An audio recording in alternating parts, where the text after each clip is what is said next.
All right, welcome to the relationship show. This one, I'll talk about like matchers and mismatchers as far as personality types. You'll notice that there is like exceptions, so like matchers with exception and mismatchers with exception. So, what does this whole thing mean? Well, it's like sometimes people find similarities in situations, and some people find the differences and what's not the same in some situations. So I'm bringing this up because today I'm dealing with a client who is a mismatcher. And so it's like if you present something, she just naturally defaults to basically telling you the opposite. Um so as far as dating, it's like you have to identify this quality in another person, because what it's going to do if you are with someone who is a mismatcher, that's just how they operate. They are going to absolutely drain your energy, drain your emotions, and you can't really tolerate, that happening and that treatment towards yourself. So it's like today, I mean, throughout this whole process is just like this, change this, change this, change this. And then when I put a solution on there, it's like, maybe I'm venting a little bit here, but it's like when I give her a solution that's basically we'll lay out this plan to close on time. We have everything set. It's like, well, this needs to be changed. Now this needs to be changed. And it's like, oh yeah, well, this is great, but it's like you need to add this, which is like a thing that doesn't basically matter for the result. So you'll just encounter people like this. And so that's why it's so important to identify this in dating. So it's like you need to identify this usually through just like silence, giving the other person space. How do they react with space? And then also take notes on like how she's interacting with you. So if she's just always like trying to prove you wrong and trying to prove like what's different, those are the women that will really, really cause you a lot of problems in your relationship. Um, because it just is a lack of certainty all the time. Um, so sometimes that uncertainty can create desire, especially if it's like the woman's beautiful and then she acts in this way. So sometimes that can be like a lure or a draw to this person. But then if you're in like a long-term relationship, it's just like you are in a zone that it's so uncertain that it's just almost just consumes you. And it's like you have to get away from people like this. So I talk about in some of my other videos, it's like you need to have um, an ideal ratio between one negative experience to 5 good experiences, between 1 negative to 11 good. So if there's 2 to 5 or more, then it creates a lot of uncertainty and creates the unstable relationship. And then you get problems in that regard. And then on the other spectrum, it's like if you have over 11 good experiences compared to one thing that's maybe difficult or struggle, then it's too certain, and then the attraction fades with that.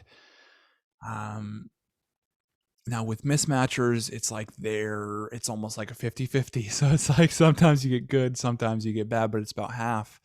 And just emotionally it's tough to deal with. And so it's like, well, how did I deal with it as far as this interaction so far? Well, it's like, well, she called me up, she told me, well, I have everything ready, it's ready to go, it's right, and now she wants this change. And I said, well, everything's ready to go. It's like all you really have to do is just sign this addendum. And then once we have that, we can proceed and progress. But no, that's not going to work for her. She's not going to sign that. Um, so, well, I told her that, I didn't appreciate her talking to me like that, because she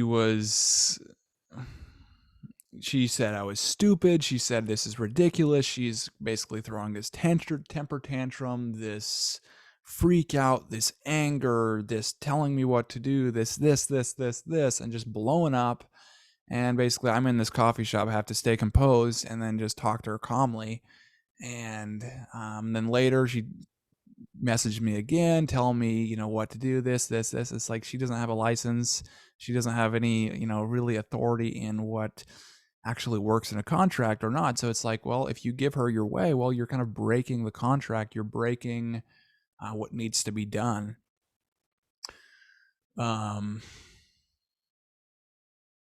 And also, it's like if you really look at her situation, look from her standpoint, it's like she's really just in this complete uncertain state. And so if you can basically say no to her and say, no, this is what we need to do, this is why.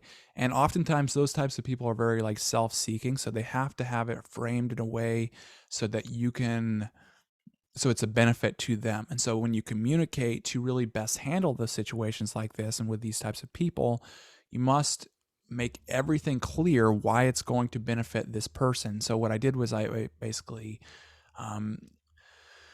explained why we need to keep it how we're keeping it, because it's going to be this benefit to you. It's going to put you at the top of this list. It's going to, you have a team to support you. And then once we have this, we can always adjust.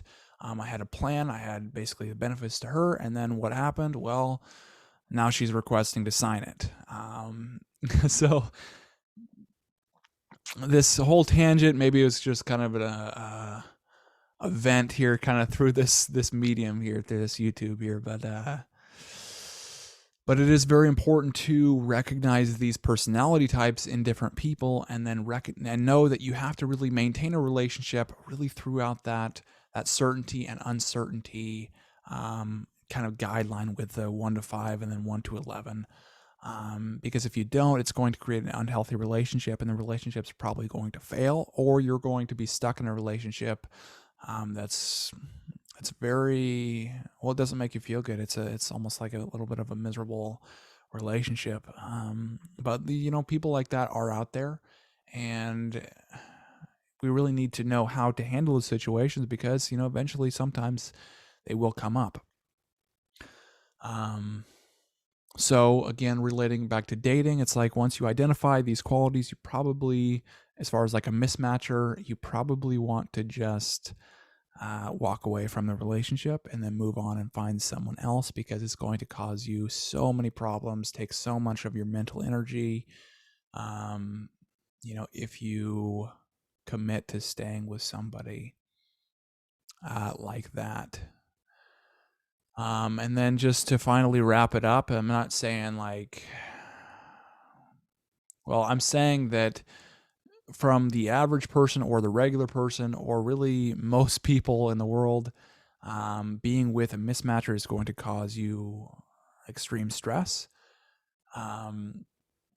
But that being said, they are doing those things for a reason. So this person is being a mismatcher for a reason, being self-seeking for a reason, because she thinks it gives them results, and it probably does in some regards, because it's very short-term thinking, because it just pressures people into changing or making choices, or pressures people into basically doing what they say, even if it's just to get rid of the other person.